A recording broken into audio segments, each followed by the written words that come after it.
अस्सलामुअलैकुम friends, welcome to my YouTube channel. और आज का हमारा सी प्लस प्लस का सेकंड लेक्चर है और इस सेकंड लेक्चर में हम सी प्लस प्लस की जो बेसिक डाटा टाइप्स हैं हम उनके बारे में पढ़ेंगे। तो चलिए अपनी वीडियो को स्टार्ट करते हैं। वीडियो को लाइक करें, सब्सक्राइब करें और बेल आइकन का बटन होगा साथ में उसे प्रेस करें ताकि आने वाली जो मेरी न्यू वीडियोस हैं सी प्लस प्लस की वो आप तक पहुंच जाएं। तो वीडियो स्टार्ट करते हैं। अपनी डाटा टाइप्स क्या होती हैं सबसे पहले ये जान लेते हैं। डाटा टाइप, जैसे कि डाटा टाइप जो है वो टू वर्ड से मिलकर बना है, डाटा और टाइप। यानी इसका क्या मतलब है कि type of data, to be stored. इससे क्या मुराद है? अब आपने अपना कोई भी प्रोग्राम रन करना है तो जाहिर सी बात है आपको डाटा की ज़रूरत पड़ती है, ठीक है।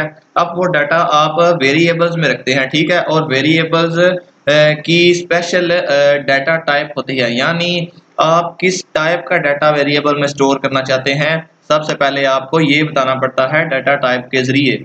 फॉर एग्जाम्पल मेरे पास है टू। टू एक नंबर है, यानी एक इंटीजर है, ठीक है।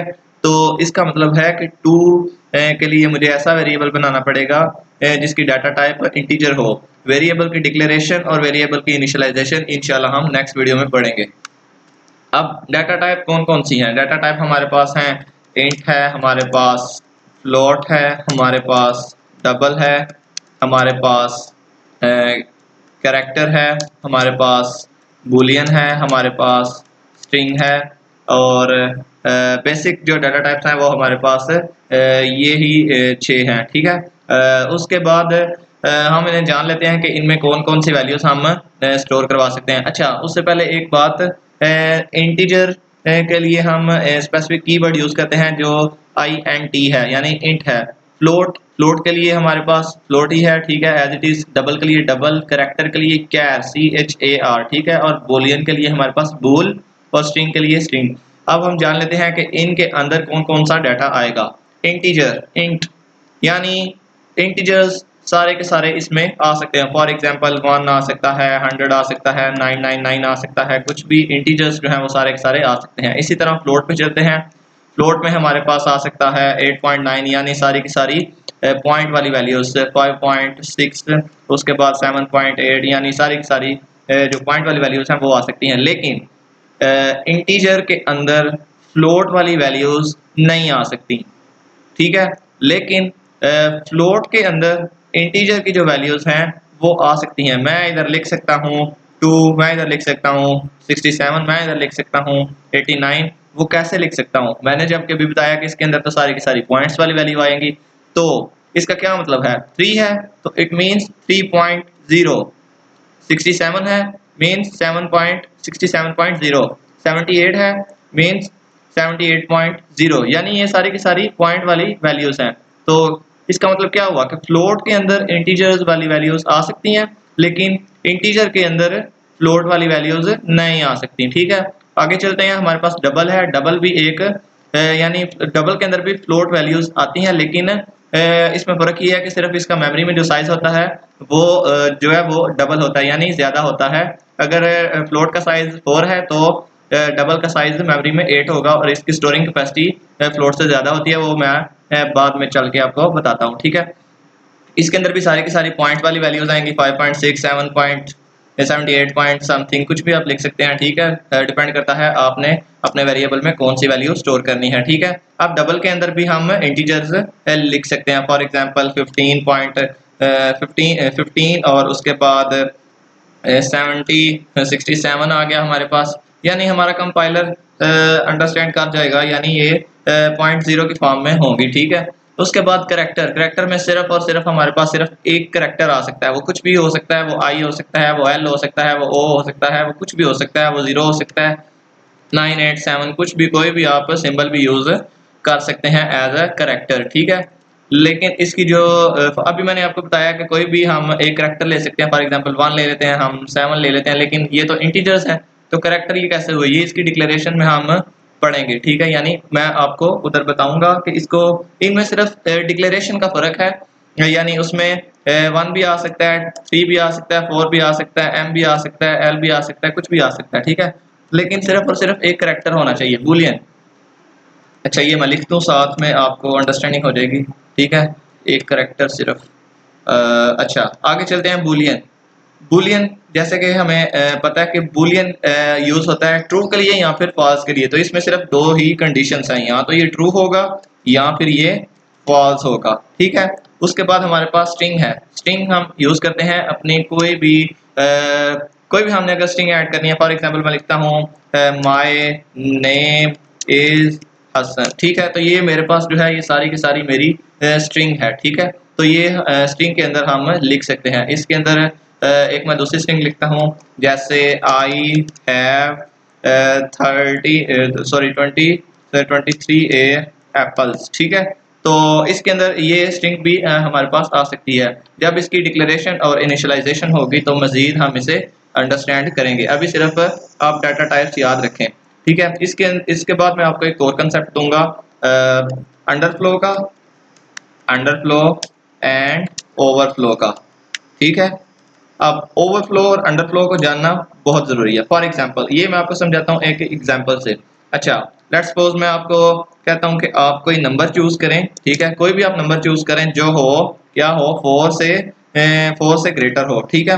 4 से ग्रेटर हो और क्या हो 50 से लेस देन हो। अच्छा 4 से ग्रेटर नंबर चूज करना है आपने, ठीक है। और 50 से लेस देन आपने नंबर जो है वो चूज करना है। आप क्या करते हैं, आप चूज करते हैं 2, ठीक है। अब इसमें अंडरफ्लो क्या होगा, अंडरफ्लो तब होगा जब मिनिमम वैल्यू जो होती है उससे कम वैल्यू चूज की जाए तो वो हमारा अंडरफ्लो हो जाता है, ठीक है। आप अगर आपने अंडरफ्लो नहीं करना, ठीक है, तो आपको मिनिमम वैल्यू 4 लेनी है, ठीक है। 4 चूज करना होगा आपको। लेकिन आप 2 चूज करते हैं, 3 करते हैं, 0 करते हैं, 1 या कुछ भी आप चूज करते हैं जो 4 से लेस देन है, तो वो आपकी अंडरफ्लो में जाएगी। इसी तरह बिल्कुल सेम ओवरफ्लो क्या होगा, आपने चूज करना है 50 से ग्रेटर देन, सॉरी 50 से लेस देन, ठीक है। आप क्या करते हैं, आप 51 चूज कर लेते हैं, आप कुछ भी चूज करते हैं, 99 चूज कर लेते हैं, ठीक है। तो ये आपका ओवरफ्लो में चला जाएगा, ठीक है। यानी ओवरफ्लो क्या होगा कि जो मैक्सिमम वैल्यू है हमारे पास उससे ज्यादा अगर आप चूज करते हैं तो वो हमारा ओवरफ्लो में चला जाता है, ठीक है। ओवरफ्लो और अंडरफ्लो का कॉन्सेप्ट लार्ज वैल्यूज के लिए है जब हम C++ में यूज करते हैं, ठीक है। तो ये कहाँ पे यूज होगा, मैं पहले आपको डाटा टाइप्स की थोड़ी सी बताता हूँ एक पिक्चर में। इसका साइज वगैरह और इसकी जो रेंज है, ठीक है, वो आपके सामने लिखी है। अब जो रेंज है ना इसकी, उसमें ओवरफ्लो और अंडरफ्लो यूज होता है। यानी आप जब डिक्लेयर कर रहे हो कोई भी वैल्यू इनिशियलाइज कर रहे हो, आपने जहन में ये रखना है कि उसकी वैल्यू से ना तो कम हो, जो उसकी रेंज है ना तो उससे कम वैल्यू हो ना उससे ज्यादा हो। अगर कम होगी तो अंडरफ्लो होगा, अगर ज्यादा हो जाएगी तो ओवरफ्लो होगा। ये सारी की सारी डाटा टाइप्स हैं, ठीक है। करेक्टर है जैसे इंटीजर है, फ्लोट है, डबल है, लॉन्ग है, अनसाइंड है, साइंड है, यानी ये उसकी आगे डिराइव्ड हो चुकी हैं, हो जाती हैं, ठीक है। और ये उनका साइज है। ये आपके लिए इतना अंडरस्टैंड करना जरूरी नहीं है। लेकिन अगर आप कोई भी वैल्यू लार्ज वैल्यू ले रहे हैं, फॉर एग्जांपल आप इंटीजर की कोई वैल्यू लेते हैं, जैसे आप ले लेते हैं 214748364449 ले लेते हैं आप, ठीक है। लेकिन मैक्सिमम जो वैल्यू स्टोर होती है वो होती है 2147483647 हो सकती है। इससे ज्यादा अगर आप स्टोर करेंगे तो आपका लॉजिकल एरर आ जाएगा। लॉजिकल एरर भी हम डिटेल में पढ़ेंगे कि कितने टाइप्स के एरर होते हैं, वो हम बाद में पढ़ेंगे, ठीक है। लेकिन अभी आप इतना याद रखें कि अगर आप मैक्सिमम वैल्यू से ज्यादा कोई वैल्यू लेंगे तो वो ओवरफ्लो हो जाएगा, जिसका इफेक्ट ये होगा कि आपकी आउटपुट में ठीक जो आउटपुट जो होगी वो ठीक नहीं आएगी। लेकिन अगर आप मिनिमम जो वैल्यू है उससे कम वैल्यू जो होगी वो आप ले लेंगे तो वो अंडरफ्लो में चली जाएगी। यानी जो इसका मिनिमम जो वैल्यू बताई गई है वो क्या है इंटीजर की, -2147483648, ठीक है। इसी तरह आप अगर करेक्टर है, जैसे करैक्टर में सिर्फ और सिर्फ एक करैक्टर आ सकता है, आप क्या लिखते हैं करैक्टर ए बी, तो ये गलत हो जाएगा। अब हमारा कंपाइलर सिर्फ हमें बी शो करेगा, ए शो नहीं करेगा। वो भी हम पढ़ेंगे वो कैसे क्या उसे कहते हैं, वो कैसे मतलब शो करवाता है सारा कुछ, मतलब वो आउटपुट में आपका जो होगा वो एरर आ जाएगा। अभी सिर्फ ये अंडरस्टैंड करें अंडरफ्लो और ओवरफ्लो का कॉन्सेप्ट। और बेसिक डाटा टाइप्स जो हमने पढ़ी वो कौन कौन सी डाटा टाइप्स हैं, इंटीजर है हमारे पास, फ्लोट है, उसके बाद डबल है, उसके बाद कैरेक्टर है, उसके बाद बूलियन है और उसके बाद क्या है हमारे पास, उसके बाद हमारे पास स्ट्रिंग है। ठीक है, ये हमारे पास स्ट्रिंग है। तो आज का सिर्फ टॉपिक इतना ही था डाटा टाइप्स के बारे में। नेक्स्ट वीडियो में हम इन डाटा टाइप्स को अपने कोड में राइट करेंगे और चेक करेंगे कि इनकी डिक्लेरेशन और इनकी इनिशियलाइजेशन जो है वो कैसे होती है।